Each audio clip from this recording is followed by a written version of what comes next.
यह विधेयक प्रशासनिक सुधार नहीं है, बल्कि सर्वोच्च न्यायालय के ऐतिहासिक न्याय पर किया गया एक विधायी वार है। सरहद एवं नक्सल प्रभावित क्षेत्रों में जो जवान देश की रक्षा करता है, आज यह सरकार उनके भविष्य और पदोन्नति के अधिकारों का गला घोटने जा रही है। प्लीज आपस में प्लीज शांति बना प्लीज।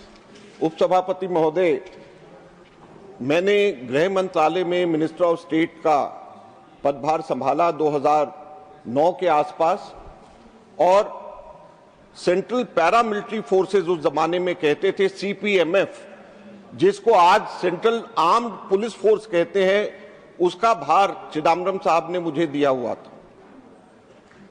उपसभापति महोदय, ये समझना जरूरी है कि सेंट्रल पैरामिलिट्री फोर्स और सेंट्रल आर्म्ड पुलिस फोर्स में, पैरामिलिट्री और आर्म्ड पुलिस में दोनों के अंदर जब फर्क आ जाता है तो क्या फर्क होता है। ये वो फर्क है जो कि भारत और पाकिस्तान में क्या स्थिति बना दी है। जो पैरामिलिट्री फोर्स, माननीय सदस्यगण प्लीज अपनी अपनी जगह बैठे, प्लीज माननीय सदस्यगण अपनी अपनी सीट बैठे प्लीज।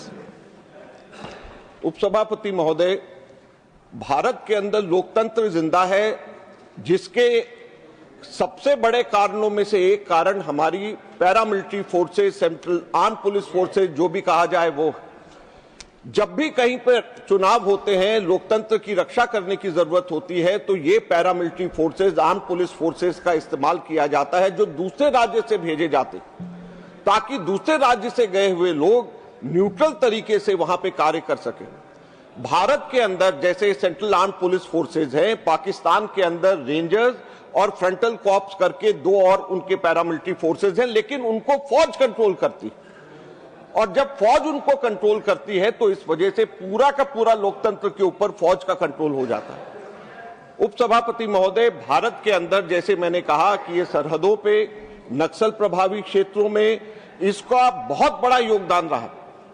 कोबरा बटालियन 2009 के अंदर हम लोगों ने बनाई थी। उस वक्त मैं MOS होम था और हम लोगों ने, चिदम्बरम साहब ने, हम लोगों ने सेटअप किया था, जिसका आज बहुत बड़ा योगदान नक्सल को हटाने के अंदर रहा है।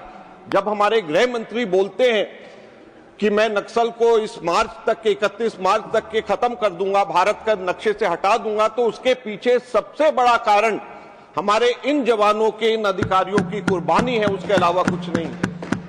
असिस्टेंट कमांडेंट अजय मलिक, जिन्होंने अभी झारखंड के अंदर ही जिन्होंने एक IED ब्लास्ट के अंदर जिनको अपने पांव को खोना पड़ा, 15 वर्ष उनको नौकरी करते हुए हो गया असिस्टेंट कमांडेंट की, उनकी अभी तक के प्रमोशन उपसभापति महोदय नहीं हुई है। इससे बड़े दुख की क्या बात हो सकती है। और यहां पर स्टैग्नेशन का ये हाल है। मैं ये बताना चाहूंगा उपसभापति महोदय कि CISF के अंदर 30 साल लगते हैं ADG बनने के लिए, DIG बनने के लिए 20 साल लगते हैं, सीनियर कमांडेंट बनने के लिए 15 वर्ष CISF के अंदर लगते हैं।